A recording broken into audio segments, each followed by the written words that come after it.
Well, welcome everyone to another workshop here at the Test Camp. This is Paraprofessional Education Writing. Today we're going to discuss the knowledge and skills that will empower your test confidence.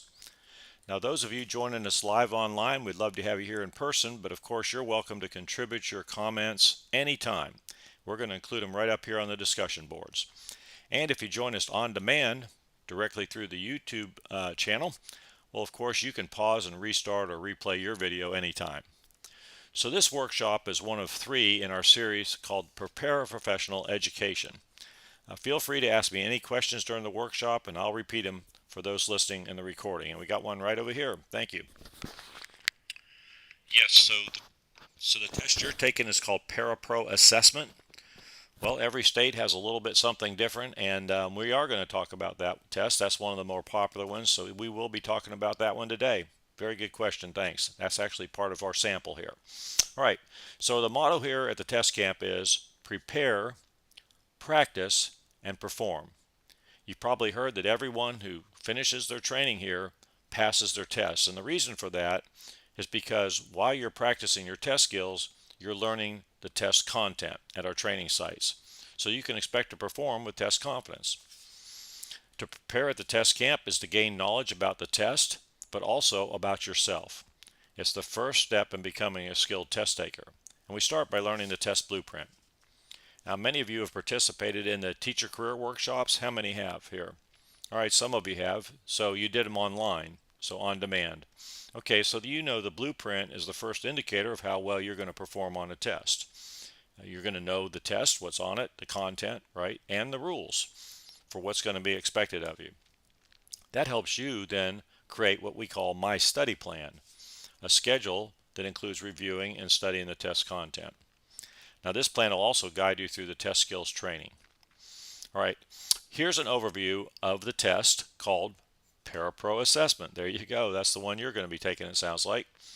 And you might notice that this exam has 3 individual tests, and each one is very different, but the entire test is different. So let's talk about this one for a moment. The writing test has 30 multiple choice questions. They're called selected response, but we know them as multiple choice. And the time allotted is 30 minutes, but not really. It's not really allotted time because you have 150 minutes for all 3 sections. But those who have gone before you and have come through these workshops, what they're suggesting is you budget about 1 minute for each question, because that reserves at least 2 minutes for each of the reading and mathematics questions. Yes, go ahead. Yes, we have separate workshops for the reading and for the mathematics, and that reading is reading comprehension, where you have to read those passages.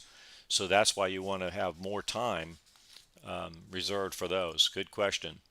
And this is a plan that's going to help put you on what we call a pace for success, because you're going to decide when to answer a question and when to mark and save it, for the next time through the test. And that's one of the testing skills we practice over at the training center. All right, our first step here, though, in the workshop is to identify what types of writing questions you can expect to encounter. Now, not the question format. We just talked about that. The questions are formatted either multiple choice or you might have to write an essay. In other tests, you do not have to write an essay here. We're going to talk about that. What we're doing is we're identifying the writing competencies on which the test questions are built. All right. And so here's the beginning of the competencies. The first one is called structure. We have a quiz that's based on just this over at the training center. So by taking the quiz, you can determine if this is an area that maybe you need to study in, or maybe at least do a review. The second competency is vocabulary. And this might sound like a competency you can easily recognize, but there's more to vocabulary than you might think. So we'll take a closer look in just a moment. And then there's conventions. So do we have anybody here that knows in writing, what are the writing conventions? What are those? Yes. Okay, so yeah, it's the rules, isn't it? Is that okay if we say that? So can you imagine what might be asked about conventions or the rules of English? Well, if you've been through a teacher education program, especially for elementary grades, you know that the rules or the conventions are in 3 main areas. So we break these up for you here to make it easier to study. The usage of words, The second is the mechanics, and third, sentence formation. All right, so these are the conventions that you're going to be tested on, except this last one. It has phrases, clauses, and ideas. So will you be tested on sentence formation in this test? All right, think about that. Talk about it at your tables. Introduce yourself to each other. See if you can determine if you think that sentence formation is going to be tested on a multiple choice test. All right, and we'll come back in a couple minutes and compare your discussions. Hey, if you're joining us today live online, share your thoughts and we're going to include them in the discussion. And if you're joining us on demand by the Test Camp YouTube channel, this might be a good time to pause the recording and think through these competencies.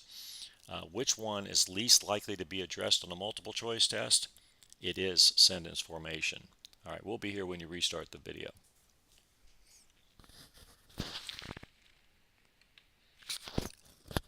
Okay, so what did your group decide down here? Which competency is not on this test? Yes, least likely is sentence formation. Very good. And then why did you say that? I'll repeat for the people listening to the video. Okay, because you can't very well show your ability to structure sentences on a multiple choice test. It could be kind of awkward, right?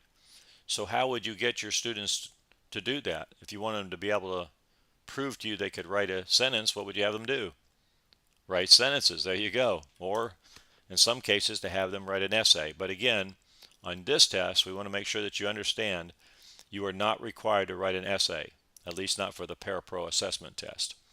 All right, so let's take a closer look at each competency, beginning with structure. From the test information guides, we know, approved by the State Department of Education, that these are the three main concepts related to structure: modifiers, parallelism, and syntax. So, are you familiar with each of these? You've heard of them, right? Well, how do you know that you're going to be able to answer these types of questions on a test? When you can explain them aloud, right? So that's what we're going to do. Again, you're going to turn to your neighbors there at the tables, help each other succeed on this. Take turns explaining each of the concepts aloud, and we'll come back in a couple minutes and see how it went at your table. Okay, again, for you folks that are visiting with us today live online, share your thoughts and we'll include them in the discussion. And if you're joining us on demand by the Test Camp YouTube channel, this might be a good time to pause the recording and explain these concepts aloud. Can you do it? All right, we'll be here when you restart the video.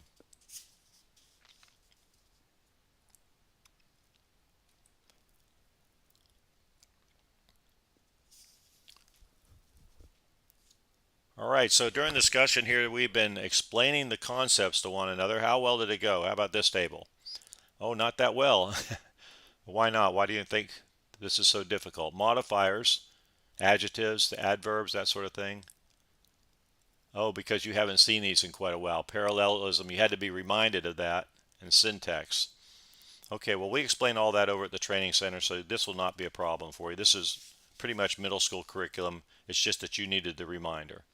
Okay, here's a sample question up there at the top. All right, that's some examples of structure. All right, and you can see that's what you're going to encounter over at the training center. They're going to ask you, what type of question is this? And you would say structure.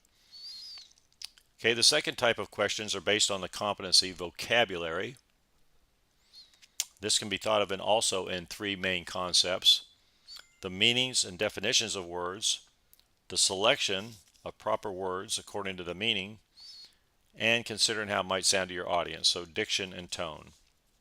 Here's a sample question for vocabulary. Okay, so can you see what's being asked here? Yes, a definition, exactly. All right, you might remember the third competency then is usage. Okay, that can be thought of as the types of words and how they're used. And here's a sample question.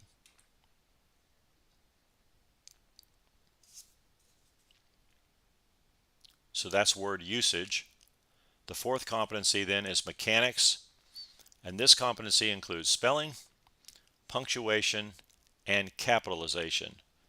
And the format of these questions can be a bit unusual. Makes them easy to identify though.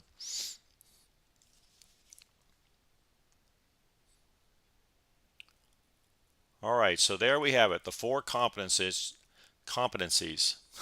which we know are distributed across your test. And we said you had about 30 questions. You're probably going to budget about 30 minutes of your time.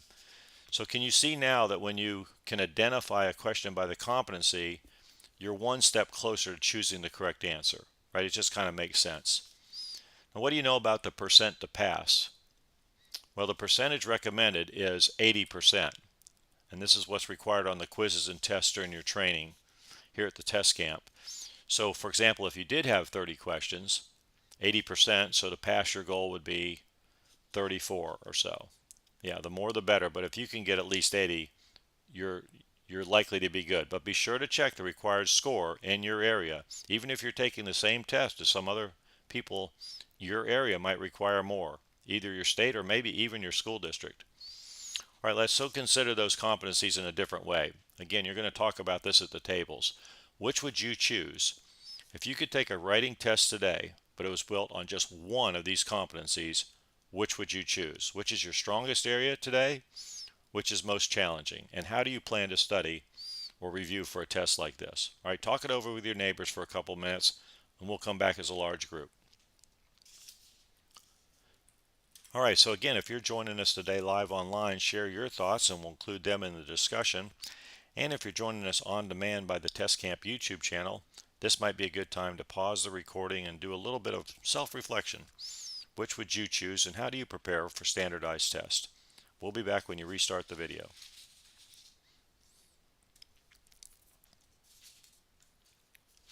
Yep, okay. All right, let's go ahead and start this up. All right, back up here, everyone, over here. A lot of interesting discussions about strategies to review and study. I think I'm going to summarize for those listening to the recording. You're saying there's no correct way, no right way to do it, but we do agree that we are going to at least review for this test. We're not going to go and do it blindly. And that's part of getting prepared. And speaking of prepare, this is what you've been doing. You've come here to the workshop today. You've invested some time in this. I hope it's helped you out. Has this been a good idea to look through these competencies? All right, well, thanks for that.